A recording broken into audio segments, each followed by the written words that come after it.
Baik, Assalamualaikum warahmatullahi wabarakatuh. Perkenalkan, nama saya Andre Gibran Siregar dengan NIM S1S12408.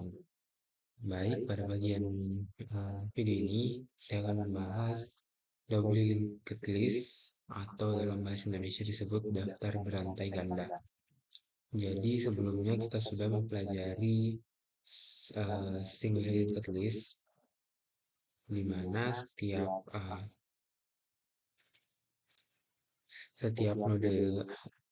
nodenya itu menyimpan referensi ke node berikutnya. Tapi kalau di struktur ini, itu dia punya keterbatasan yang bisa dibilang cukup signifikan. Nah, jadi kita perhatikan ilustrasi di slide ini. Jadi saat kita ingin menghapus sebuah node di posisi tertentu, itu misalnya node ke I, itu kita membutuhkan akses ke node sebelumnya untuk memperbarui referensi next-nya. Nah, tapi di single linked list itu kita tidak bisa bergerak mundur.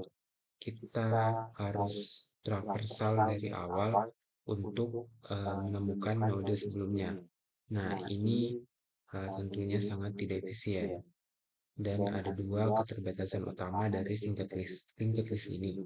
Yang pertama itu menghapus node di posisi tail itu sangat tidak efisien karena kita harus traversial seluruh list untuk menemukan node sebelum tail.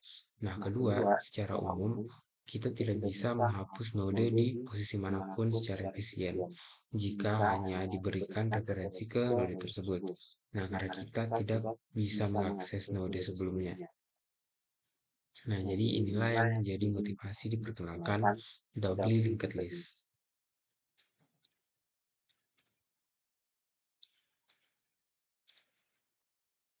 Nah, doubly linked list di sini itu mengatasi keterbatasan tersebut dari single linked list tadi dengan cara memberikan setiap node dua referensi.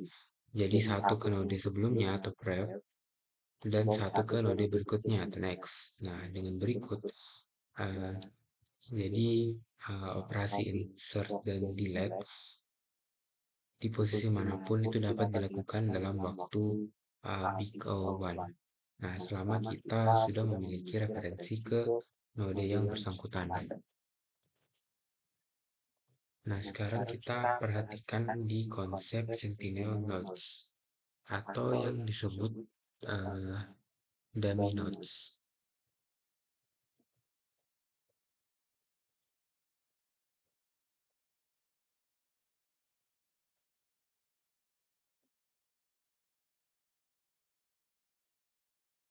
Nah, jadi di sini headernya header node di awal list dan trailer node di akhir list. Nah, kedua node ini tidak menyimpan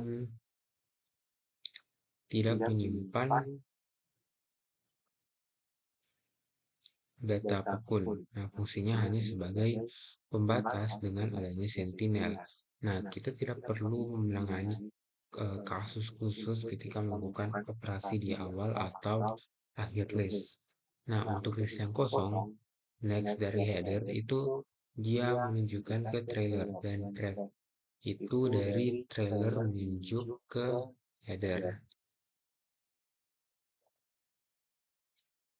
Nah, jadi dengan kita pakai sentinel, logika semua operasi itu jadi lebih seragam.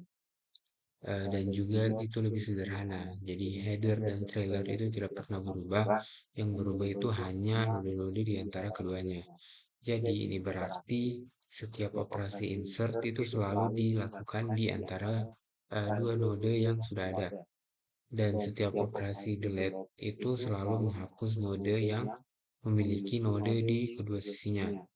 Jadi tidak ada lagi itu kasus khusus untuk operasi di awal atau akhir list. Jadi semuanya itu diberlakukan dengan cara yang sama.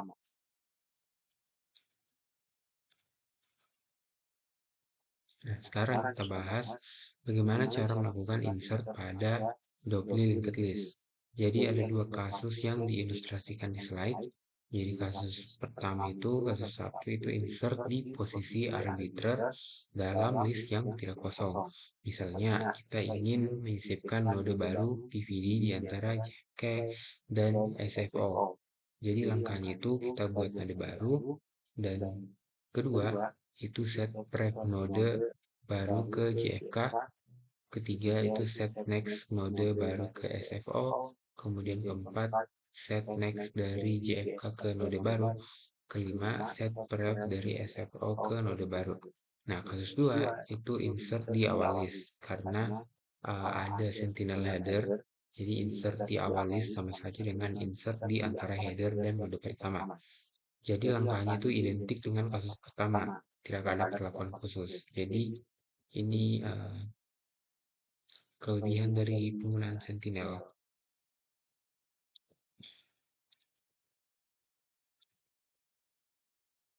Nah, untuk operasi delete itu caranya sederhana juga. Misalnya kita ingin menghapus node PVD di sini, itu langkahnya pertama ambil referensi ke node sebelumnya itu JFK dan node sesudahnya itu SFO.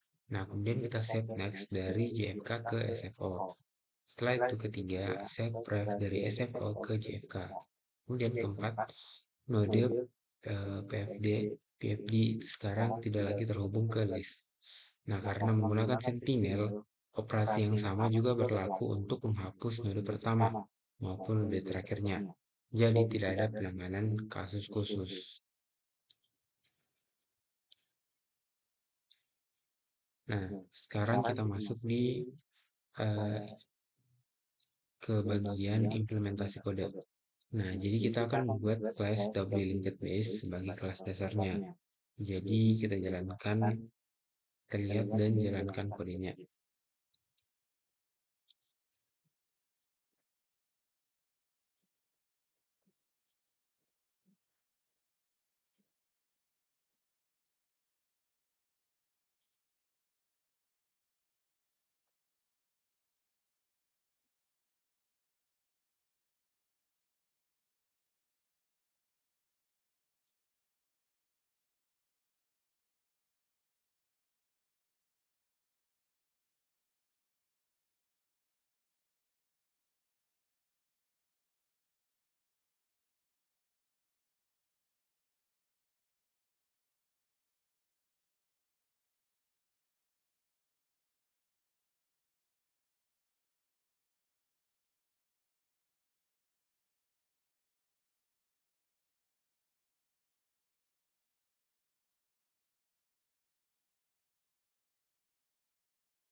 Jadi mari kita lihat kodenya ini satu persatu.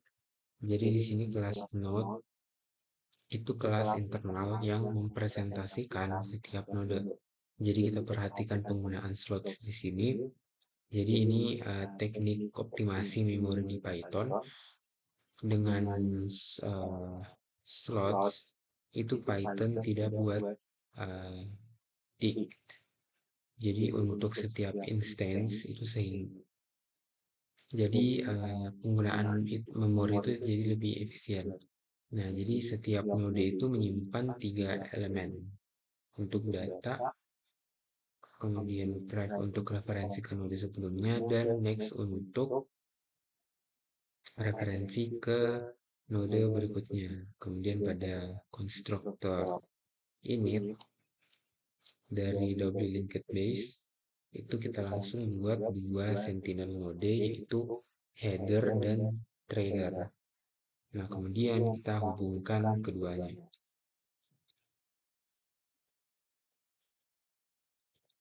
Nah, sekarang kita tambahkan dua metode utama, yaitu insert between dan delete node.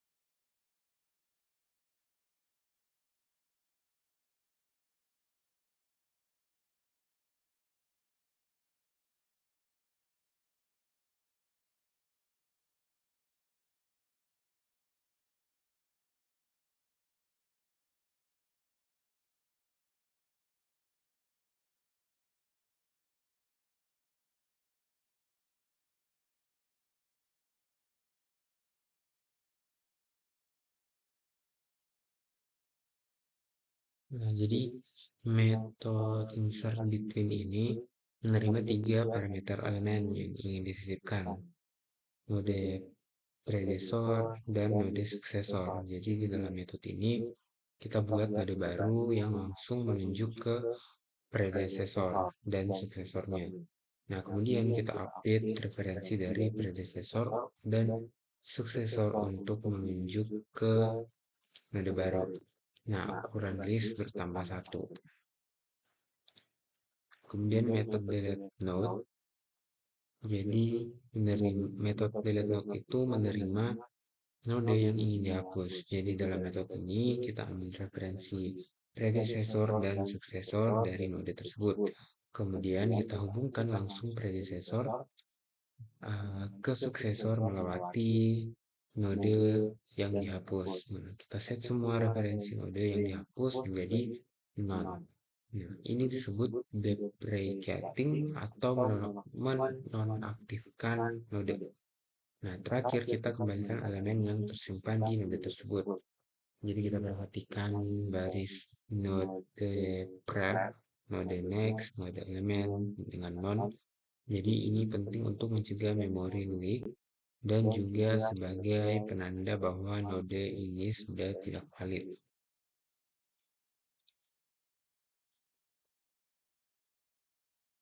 Nah, sekarang kita akan implementasikan link DQ-nya, yaitu double-ended queue berbasis double linked list. Nah, jadi kelas ini dia mewarisi double linked base. Nah, dengan double linked list, itu semua operasi DQ itu dapat dilakukan dalam waktu big O1. Worst case berbeda dengan implementasi berbasis array yang hanya menjamin waktu big O1 secara amortized. Nah, jadi beberapa hal penting yang perlu diingat itu elemen pertama DQ ada di node tepat setelah header. Kemudian elemen terakhir DQ itu ada di node tepat sebelum trailer, dan metode insert between dan delete node itu diwarisi dari kelas induk.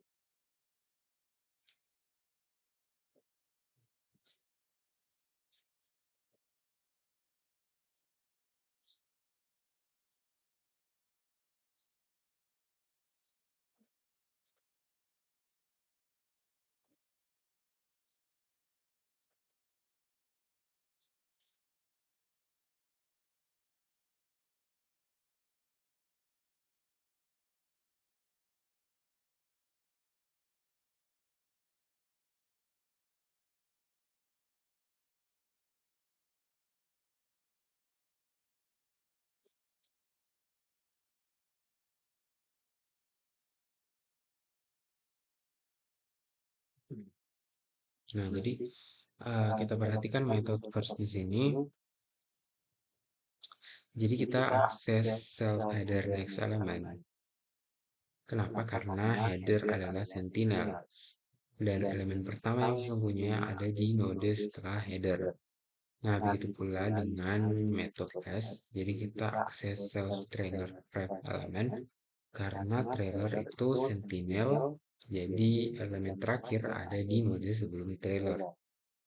Nah, kemudian untuk insert first. Jadi kita panggil insert between dengan predecessor adalah header dan suksesor itu node setelah header.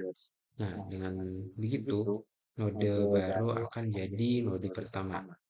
Kemudian untuk insert last, kita panggil insert between dengan predecessor itu node sebelum trailer dan suksesor adalah trailer dan node baru akan jadi node terakhir.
Nah, jadi kita jalankan dan kita insert beberapa elemen dari depan dan belakang, kemudian kita hapus dari depan ke belakang. Hmm.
Nah, outputnya itu length of the queue itu 5, D itu kurang dari 20, 15, 10, 5, dan min 1. Kemudian delete from head 20, delete from tail itu min 1, dan length of tag itu 3. Kemudian D kurang dari 15, 10, dan 5. Jadi kita perhatikan jadi semua operasi ini itu berjalan dalam waktu biko 1, jadi tidak ada pergeseran elemen seperti pada array. Oke, kemudian kita lanjut ke the positional list editing motivasi. Jadi sejauh ini editi yang telah kita pelajari seperti start, queue, dan date itu hanya mengizinkan operasi update di salah satu ujung sekuensinya saja. Nah, tapi bagaimana jika membutuhkan operasi yang lebih fleksibel? Misalnya, kita bayangkan sebuah antrian pelanggan di kasir. Nah, bagaimana jika seorang pelanggan ingin keluar dari antrian sebelum sampai di kasir? Dan bagaimana jika seseorang ingin menyisipkan temannya di posisi tertentu dalam antrian? Jadi, kedua skenario ini itu perlu akses dan modifikasi di posisi manapun dalam sequence. Jadi bukan hanya di ujung-ujungnya. Dan kedua skenario ini memerlukan akses dan modifikasi di posisi manapun dalam sequence. Jadi bukan hanya di ujung-ujungnya. Dan inilah yang jadi motivasi pertama kalinya positional list editing. Nah, kenapa tidak menggunakan indeks? Jadi mungkin kepikiran kenapa kita tidak menggunakan indeks saja seperti di array. Jadi ada dua alasan kenapa indeks numerik tidak cocok untuk linked list. Jadi alasan pertama itu tidak efisien. Jadi untuk mengakses elemen pada indeks di linked list itu kita harus traversal dari awal ke akhir, sehingga membutuhkan waktu big OK, dan ini berbeda dengan array yang bisa mengakses elemen secara langsung dalam big O1. Dan alasan kedua, indeks berubah seiring waktu. Jadi ketika kita menyisipkan atau menghapus elemen di awal sequence, itu semua indeks elemen sesudahnya berubah, dan ini menjadikan indeks sebagai representasi posisi yang tidak stabil. Nah, sebagai analoginya itu kita bayangkan kita baru bayangkan kita baru dalam antrian dan kita deskripsikan posisinya itu sebagai orang ketujuh dari depan. Nah, jika 3 orang di depan kita itu keluar dari antrian, jadi posisinya kita itu menjadi orang keempat. Nah, indeksnya itu berubah meskipun posisi relatif tidak berubah secara fisik. Nah, seperti yang diilustrasikan di slide ini, jadi kita ingin mengidentifikasi posisi seseorang dalam antrian tanpa menggunakan kursor dalam word processor. Nah, kursor itu merepresentasikan posisi dalam dokumen tanpa harus berapa indeks karakter tersebut. Jadi kita bisa melakukan operasi seperti hapus karakter di posisi kursor atau sisipkan karakter setelah kursor. Jadi dia tanpa peduli dengan nomor indeks. Nah, ini yang mendasari position list.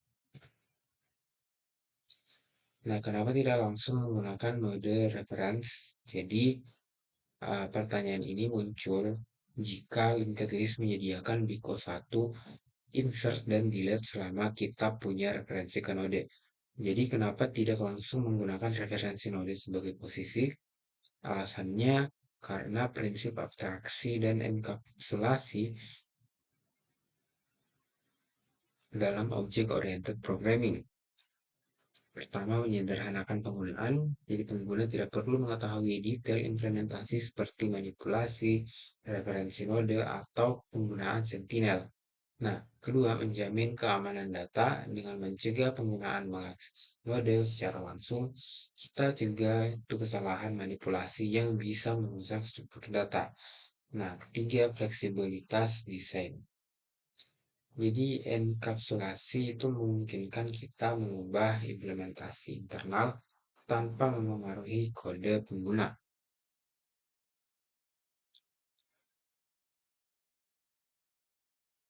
Jadi, position list edit itu menyediakan abstraksi umum dari sequence dengan kemampuan mengidentifikasi lokasi elemen. Nah, sebuah position adalah objek sederhana yang hanya mendukung satu metode. P elemen ini mengembalikan elemen yang tersimpan di posisi P. Dan position itu bersifat stabil. Posisi P itu tidak terpengaruh oleh perubahan di bagian lain disk kecuali jika posisi P itu sendiri yang dihapus.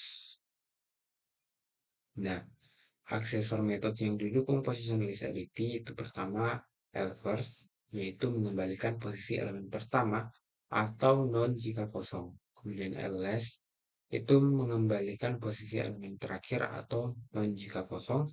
Kemudian L before P itu mengembalikan posisi tepat sebelum P atau non jika P adalah posisi pertama. Nah, kemudian L after P itu mengembalikan posisi tepat setelah P atau non jika P adalah posisi terakhir.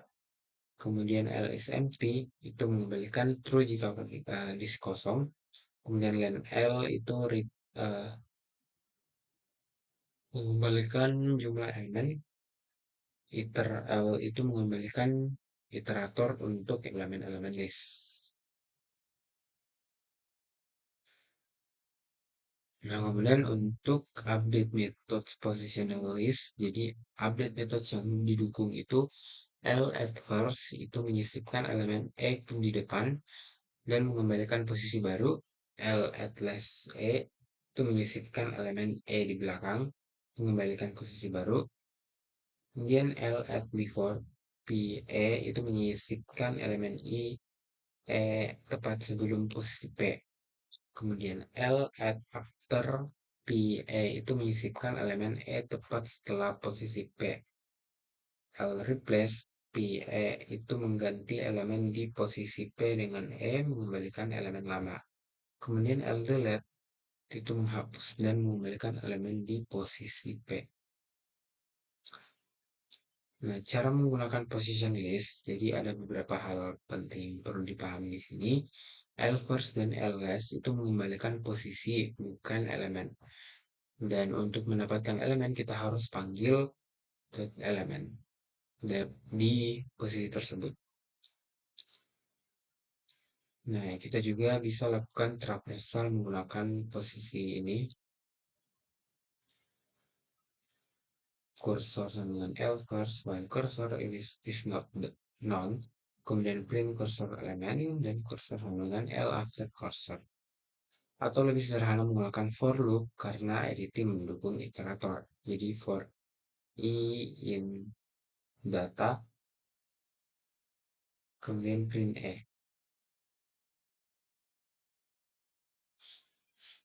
Nah, di sini contoh serangkaian operasinya. Jadi mari kita lihat di tabel operasi slide ini. Jadi dimulai dari list kosong.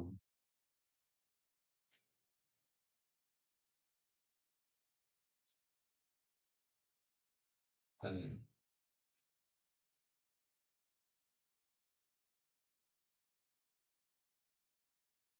Nah, L atlas 8 itu menghasilkan posisi P list menjadi 8P. Kemudian L first itu mengembalikan P, L at after P, 5 itu menghasilkan posisi Q list menjadi 8P 5Q. Kemudian L before Q itu mengembalikan P, kemudian L before Q 3 itu menghasilkan posisi R list menjadi 8P 3R 5Q. R elemen itu mengembalikan 3, L after P itu mengembalikan R, L before P itu mengembalikan non karena P adalah posisi pertama. LS per 9 itu menghasilkan posisi S list menjadi 9S 8P 3R lagi. Kemudian L delete L rest itu menghapus 5 key mengembalikan 5 list menjadi 9 8 P. Ya, seperti itu. Kemudian replace P7 mengganti 8 dengan 7. Kemudian mengembalikan 8 list menjadi 9S 7P 3E.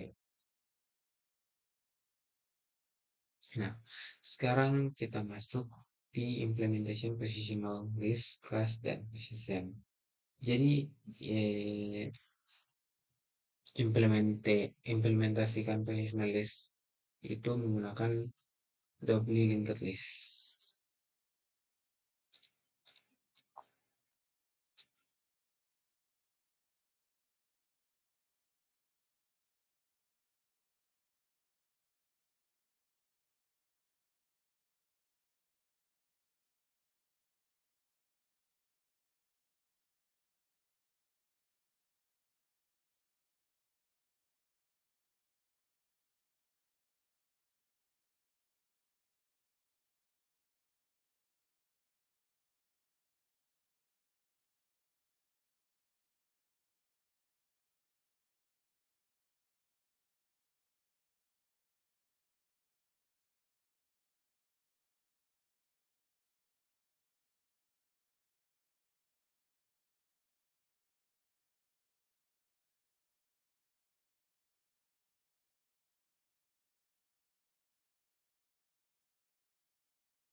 Nah, kita perhatikan kelas position yang bersifat nested di dalam position list. Nah, kelas ini menyimpan dua referensi container, yaitu referensi ke list yang memiliki node ini, dan node yaitu referensi ke node aktual. Nah, metode EQ dan NE itu diimplementasikan supaya kita bisa membandingkan dua posisi dengan operator. Jadi, dua posisi itu dianggap sama jika dan hanya jika keduanya merujuk ke node yang sama.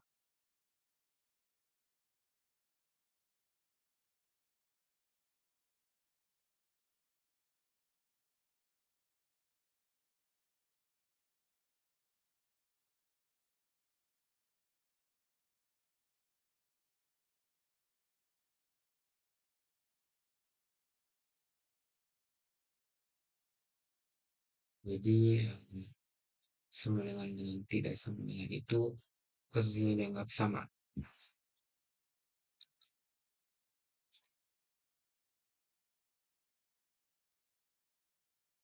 Oke, kita lanjut.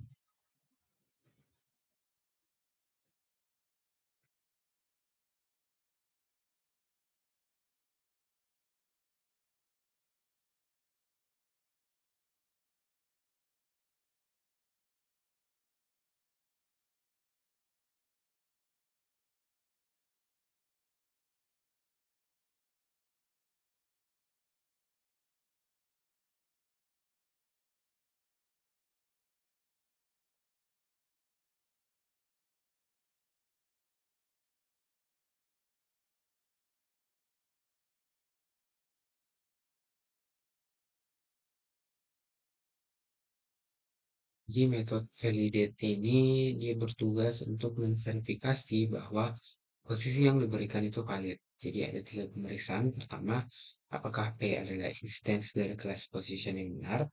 Kedua, apakah P berasal dari kontainer yang sama dengan list ini. Ketiga, apakah node yang dirujuk masih valid, bukan node yang sudah dihapus. Nah, jadi ingat dari implementasi delete node sebelumnya, itu ketika node dihapus, referensi next-nya di set ke none. Nah, ini yang kita gunakan sebagai penanda node yang sudah tidak valid. Kemudian metode make position itu tugasnya membungkus sebuah node menjadi objek, menjadi sebuah objek position untuk dikembalikan ke pengguna. Nah, jika node adalah sentinel, metode ini mengembalikan node.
Dan jadi kita perhatikan gimana setiap sensor metode itu memanggil make position untuk membungkus node menjadi position sebelumnya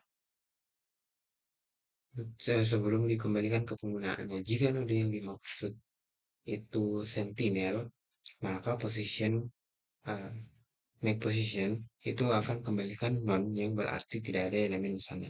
Kemudian metode uh, iter itu menggunakan keyword yield yang menjadikannya itu sebuah generator dan ini memungkinkan kita menggunakan for loop langsung pada positional list.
Nah, jadi kita perhatikan bagaimana metode insert between di override supaya dia kembalikan position bukan mode. Dan di metode ini memanggil implementasi parent class itu menggunakan super, kemudian membungkus hasilnya dengan make position. Oke, kita lanjut ke sorting positional list. Nah, sekarang kita akan mengimplementasikan insertion sort pada positional list. Nah, jadi ini contoh yang bagus untuk menunjukkan kumpulan positional list dalam navigasi dua arah. Nah, kita gunakan tiga variabel. Nama marker, posisi paling kanan dari bagian yang sudah terurut. Kemudian pivot, itu posisi tepat setelah marker, yaitu elemen yang sedang diproses. Kemudian wall, itu pointer yang bergerak ke kiri untuk mencari posisi yang tepat bagi pivot.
Jadi, kita lihat logika algoritmanya di sini. Jadi, tiap iterasi kita ambil pivot untuk elemen pertama dari bagian yang belum terurut.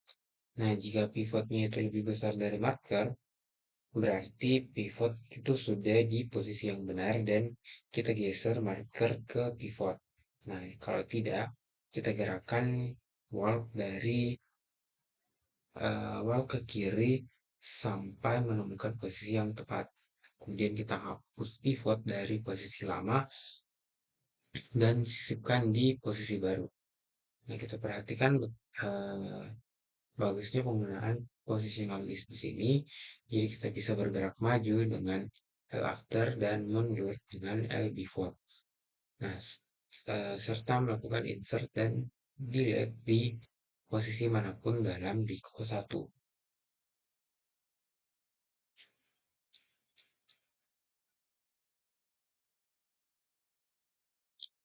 Nah, sekarang kita masuk ke studi kasus yang dibahas di sini, favorite list. Nah, favorite list adalah IDT yang mempertahankan koleksi elemen sambil melacak berapa kali elemen diakses.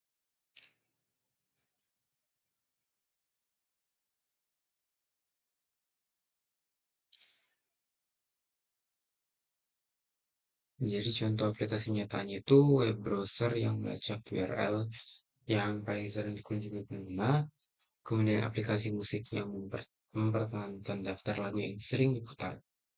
Nah, Fairless Edit itu mendukung tiga metode utama. Yang pertama, akses E, jadi mengakses elemen E, menambah hitungan aksesnya, dan juga menambahkan ke list jika belum ada. Kemudian remove E itu menghapus elemen E dari list jika ada. Kemudian top K itu mengembalikan K elemen yang paling sering diakses.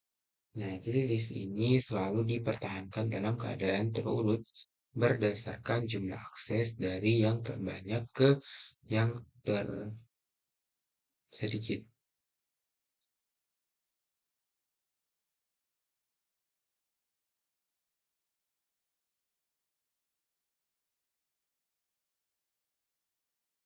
Nah, kita masuk ke implementasi favorite list.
Jadi kita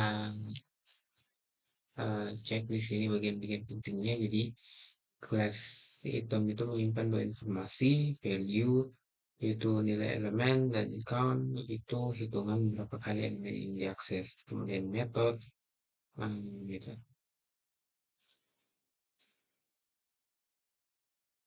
Oke, jadi metode-metodenya itu find position, itu melakukan traversal linear untuk mencari elemen tertentu. Nah, jika ditemukan, itu mengembalikan posisinya, jika tidak, mengembalikan non.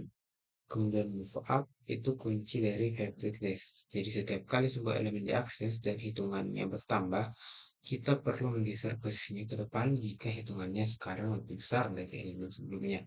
Nah, ini mempertahankan urutan list berdasarkan hitungan akses.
Nah, jadi di sini kita perhatikan bagaimana setelah Britney Spears diakses 5 kali tambahan, jadi dia naik di posisi pertama dalam daftar favorit.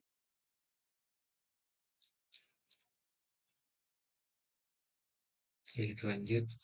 Jadi di implementasi sebelumnya metode akses itu membutuhkan waktu yang proporsional dengan posisi E dalam list. Nah, jika E adalah elemen ke K yang paling populer, mengaksesnya membutuhkan waktu big OK. Nah, move to front heuristic itu adalah pendekatan alternatif yang memanfaatkan konsep lokalitas referensi. Nah, elemen yang baru saja diakses cenderung akan diakses lagi dalam waktu dekat. Jadi idenya sederhana, setiap kali sebuah elemen diakses, pindahkan langsung ke posisi paling depan list. Nah, tanpa peduli hitungan akses. Keuntungannya jika pola akses menunjukkan lokalitas yang tinggi, operasi berikutnya pada elemen yang sama akan sangat cepat karena elemen tersebut berada di depan, dan kekurangannya urutan berdasarkan hitungan akses tidak lagi dipertahankan. Ketika diminta menampilkan top K, itu kita harus mencarinya terlebih dahulu. Nah, jadi analisis perbandingan di sini, misalkan kita memiliki n elemen dan n kuadrat akses total, di mana elemen 1 diakses n kali, elemen 2 diakses n kali, dan seterusnya hingga elemen n. Nah, pendekatan sorted by count itu akses ke elemen 1 menemukan big O1 karena selalu di depan, akses kedua ke elemen 2 membutuhkan big O2, kemudian akses ke elemen n membutuhkan big On. Jadi total waktunya itu n dikali 1 tambah 2 tambah titik-titik n sama dengan n kali n kali n kemudian n tambah 1 per 2 sama dengan big On pangkat 3. Jadi pendekatan move to front itu setiap akses berikutnya ke elemen yang membutuhkan big O1 karena elemen tersebut ada di depan. Jadi total waktu big On kuadrat itu dalam skenario ini move to front jelas lebih cepat. Namun perlu diingat keunggulan ini tidak bersifat universal dan bergantung pada pola akses.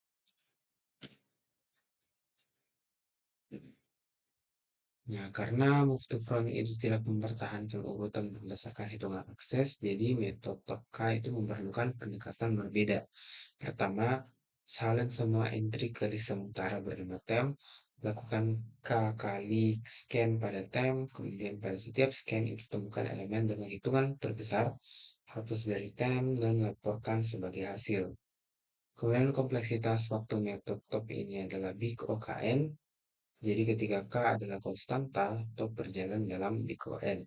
Nah, ketika K proporsional dengan N, misalnya kita ingin top 25%, top berjalan dalam big ON kuadratnya. Alternatif yang lebih efisien menggunakan priority, Q dapat mencapai big ON plus K log N, dan menggunakan sorting algorithm dapat mencapai big ON log N.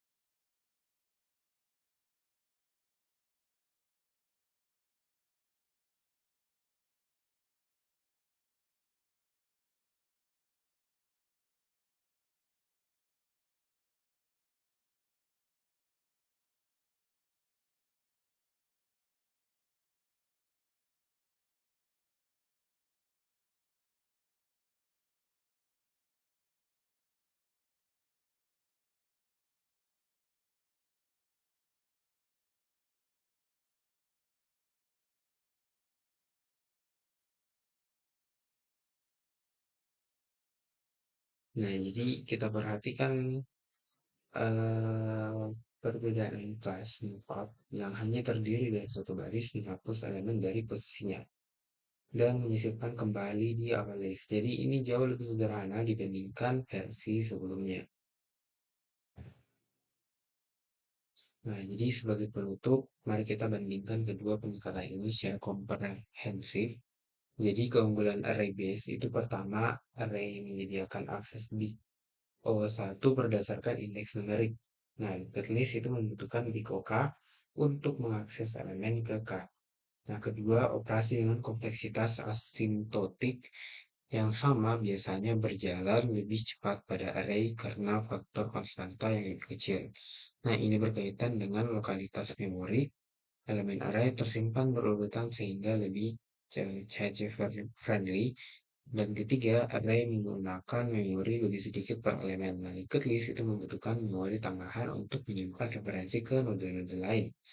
Nah, keunggulan linked list di sini itu pertama, linked list memberikan worst case time bounds yang sesungguhnya akan amortize. Jadi ini krusial untuk sistem real time di mana latensi harus dapat diprediksi.